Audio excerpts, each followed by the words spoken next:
യസീദിന് ബൈഅത്ത് ചെയ്യാൻ മക്കക്കാർ കൂട്ടാക്കിയില്ല. അതേസമയം ഇതേ മക്കത്ത് യസീദിൻ്റെ കാലം കഴിഞ്ഞ് യസീദിൻ്റെതായ ഭരണത്തിൽ നിന്ന് പിന്നീട് അദ്ദേഹത്തിൻ്റെ മകനൊരു ലേശം ഭരണം കിട്ടി. ശേഷം മറുവാന് കിട്ടി. മറുവാന്റെ മക്കൾക്കങ്ങ് തീരെഴുതി ഭരണം. ഖിലാഫത്ത് തീരെഴുതിയപ്പോൾ അബ്ദുൽ മലിക് ബിൻ മറുവാൻ എന്ന ആളാണ് ആദ്യം വരുന്നത്. ഈ അബ്ദുൽ മലിക് ബിൻ മറുവാൻ എന്ന ആള് ഭരണത്തിൽ വന്നപ്പോൾ അബ്ദുൽ മലിക് ബിൻ മറുവാൻ എന്ന് പറയുന്ന ആളിൽ നിന്നും ഒരുപാട് സ്ഥലങ്ങൾ മാറിപ്പോയിരുന്നു. കൂഫ, ബസറ തുടങ്ങിയ നഗരങ്ങളൊന്നും അദ്ദേഹത്തെ ബൈഅത്ത് ചെയ്തിരുന്നില്ല, അദ്ദേഹത്തെ ഖലീഫയായി അംഗീകരിച്ചിരുന്നില്ല.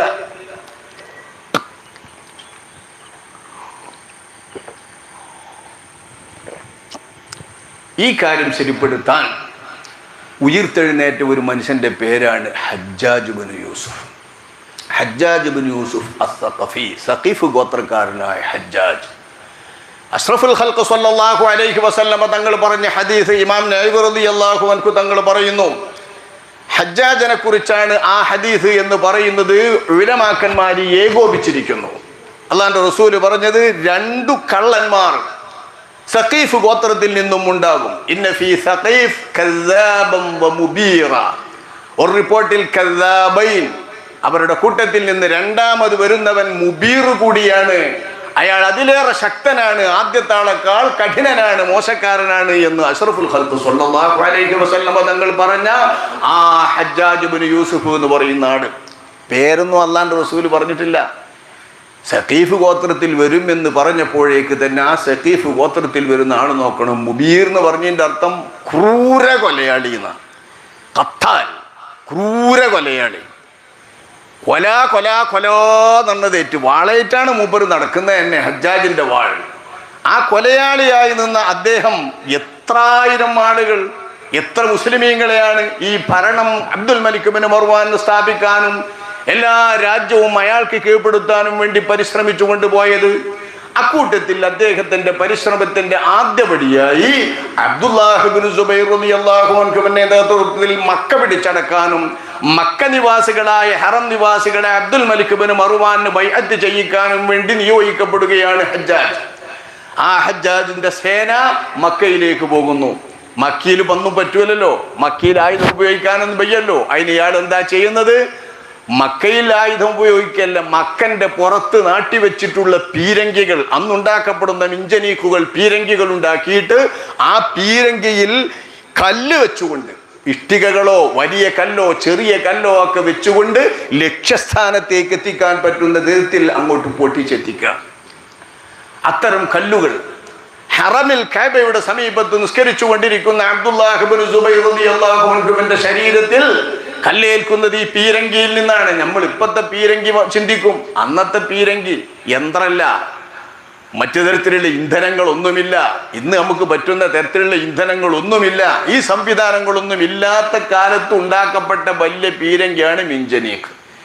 ഇത് ലോകത്ത് ആദ്യമായി ഉണ്ടാക്കിയത് ഇബ്ലീസ് പറഞ്ഞുകൊടുത്തതിൻ്റെ അടിസ്ഥാനത്തിൽ ഇബ്രാഹിം നബി അലൈഹിസ്സലാമിനെ തീയിലേക്ക് വലിച്ചെറിയാനാ ലോകത്ത്.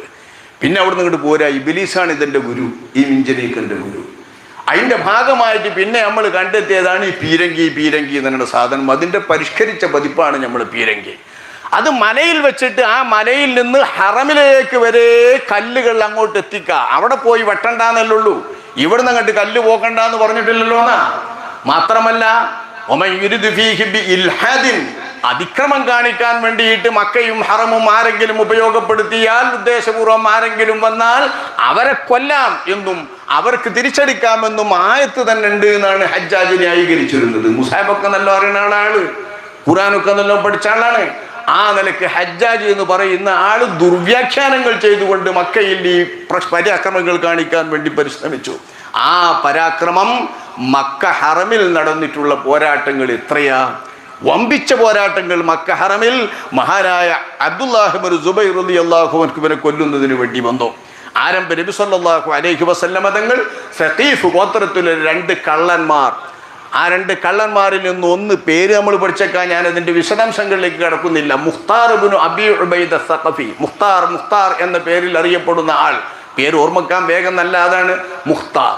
ഈ മുഖ്താറാണ് ഒരു കള്ളൻ, പെരും കള്ളനാണ്. ചരിത്രം അയാളുടേത് പരിശോധിച്ചാൽ ഓരോരോ ഭരണാധികാരികൾ വരുമ്പോൾ മാറി മാറി മാറി മാറി അയാൾ കാണിച്ച തക്കിടികളും അയാൾ പറഞ്ഞ പെരുന്നുണകളും ഭരണാധികാരികളിൽ നിന്ന് രക്ഷപ്പെടാൻ വേണ്ടിയിട്ട് അയാൾ കാണിച്ചിട്ടുള്ള കുതന്ത്രങ്ങളും ഒക്കെ ചരിത്രത്തിൽ നോക്കിയാൽ റസൂലുള്ളാഹിന്റെ കദ്ദാബ് എന്ന പ്രയോഗം വളരെ ശരിയാണ്.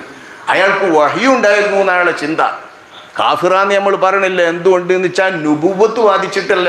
നുബുവത്ത് വാദിച്ചായിട്ട് നമുക്ക് തിരിവില്ല. വഹി ഉണ്ട് എന്നാണ് പറയുന്നത്. വഹി ഉണ്ടല്ലോ.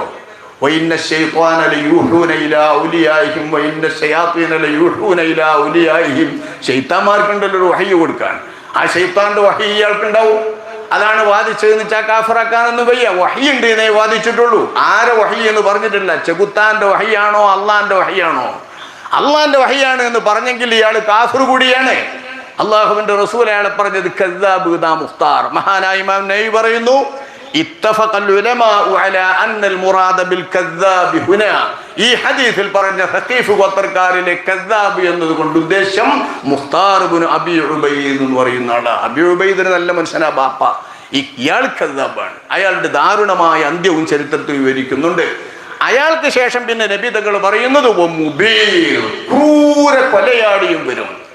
അതൊക്കെ നമ്മളെ സമൂഹത്തിൽ കഴിഞ്ഞു പോയതാണ് സഹോദരന്മാര്. നമ്മുടെ സമൂഹത്തിൽ കഴിഞ്ഞു പോയിട്ടുള്ള ആളുകളാണ് ഈ പറയുന്ന കൂട്ടക്കാർ. ക്രൂര കൊലയാളി. ആ ക്രൂര കൊലയാളി എല്ലാവരെയും കൊന്നു. ഒരുപാട് ആളുകളെ അദ്ദേഹം മൊത്തമായി കൊന്ന ആളുകളെ നമ്മുടെ ഇമാമികൾ കണക്ക് പറയുന്നത് 1,20,000 ആളുകളെ കൊന്നിട്ടുണ്ട് എന്നാണ്. 1,20,000 ആളുകളെ അദ്ദേഹം കൊന്നിട്ടുണ്ട്. 1,20,000 ആളുകൾ അദ്ദേഹം കൊന്ന ആളുകളെ കണക്ക് കൂട്ടിയാൽ 1,20,000 ആളുകൾ മുസ്ലിമീങ്ങൾ. അവരിൽ ഉലമാക്കളുണ്ട്, പണ്ഡിതന്മാരുണ്ട്, താബിഈ പ്രമുഖന്മാരുണ്ട്. സഈദ് ഇബ്നു ജുബൈർ റളിയല്ലാഹു അൻഹുവിനെ പോലുള്ളവരൊക്കെ വെട്ടിങ്ങി കൊലപ്പെടുത്താണ് ലോകത്തിന്റെ മുൻപിൽ. വലിയ ഖുർആൻ പണ്ഡിതന്മാരെയും ഖുർആന്റെ തഫ്സീറിന്റെ പണ്ഡിതന്മാരെയും ഒക്കെ ക്രൂരമായി കൊലപ്പെടുത്തുന്ന ആളുകൾ. ഇറാഖ് കീഴ്പ്പെടുത്തിയത് അയാളാണ്. ഒരുപാട് പ്രദേശങ്ങൾ ഭരണാധികാരിയായ അബ്ദുൽ മലിക് ബിൻ മർവാനു വേണ്ടി ശരിപ്പെടുത്തി കൊടുത്ത അദ്ദേഹമാണ്. അതിനുവേണ്ടിയൊക്കെ നാടാന്തം അയാൾ കൊലപ്പെടുത്തി. അദ്ദേഹത്തിന്റെ ജയിലിൽ കിടക്കുന്ന ആളുകളാണെങ്കിലോ ഒരുപാട് ആളുകൾ, 80,001 ആളുകളെയാണ് അബ്ദുൽ മലിക് ബിൻ മർവാനിന്റെ മകൻ സുലൈമാൻ എന്ന് പറയുന്ന ഭരണാധികാരി, സുലൈമാൻ ബിൻ അബ്ദുൽ മലിക്, അതായത് ഡമാസ്കസിലെ പള്ളിയൊക്കെ ഉണ്ടാക്കിയിട്ടുള്ള ഒരു മഹാനാണ്. വലീദ് ഇബ്നു അബ്ദുൽ മലിക്, സുലൈമാൻ ഇബ്നു അബ്ദുൽ മലിക്. ഈ സുലൈമാൻ ഇബ്നു അബ്ദുൽ മലിക്കാണ് നമ്മൾ വലിയ മഹാനായ അധികാരിയായി ബനൂ ഉമയ്യത്തിൽ പറയുന്ന ഉമർ ഇബ്നു അബ്ദുൽ അസീസ് റളിയല്ലാഹു അൻഹുവിനെ ഭരണം ഏൽപ്പിച്ചുകൊണ്ട് ഭരണത്തെ ഒരു നന്മയിലേക്ക് തിരിച്ചു കൊണ്ടുവരാൻ പരിശ്രമിച്ച ആൾ. ഈ സുലൈമാൻ കുറച്ച് ദയയുള്ള ആളാണ് ബനൂ ഉമയ്യത്തില്. അദ്ദേഹം ഹജ്ജാജ് ജയിലിലിട്ട ആളുകളെ നോക്കിയിട്ട് പുറപ്പെടുവിക്കാൻ വേണ്ടി നോക്കുമ്പോൾ ഹജ്ജാജിന്റെ ജയിലിൽ കിടക്കുന്ന ആളുകൾ 81,000 ആളുകളെയാണ് അദ്ദേഹം മോചിപ്പിച്ചത്. 81,000. അതിൽ 30,000 പെണ്ണുങ്ങളായിരുന്നു. 30,000 പെണ്ണുങ്ങൾ ജയിലിലിട്ടിരിക്കുക. എന്താ ജയില്? ഒരിക്കൽ അദ്ദേഹത്തിന്റെ ജയിലിൽ നിന്ന് ആർത്ത അട്ടഹാസം കേൾക്കുന്നു, വമ്പിച്ച ഇസ്തിഗാസ. ആ ആർത്ത അട്ടഹാസം കേട്ടു നോക്കുമ്പോ ഹജ്ജാജ് ചോദിക്കാം, മഹാദാ, എന്താ ഈ അട്ടഹാസം? വല്ലാത്ത ആർത്തനാദം. ആരോ പറഞ്ഞു, അഹ്ലുസ് സുജൂൻ, ജയിലുകാരാണ് നമ്മളെ ജയിലുകാര്.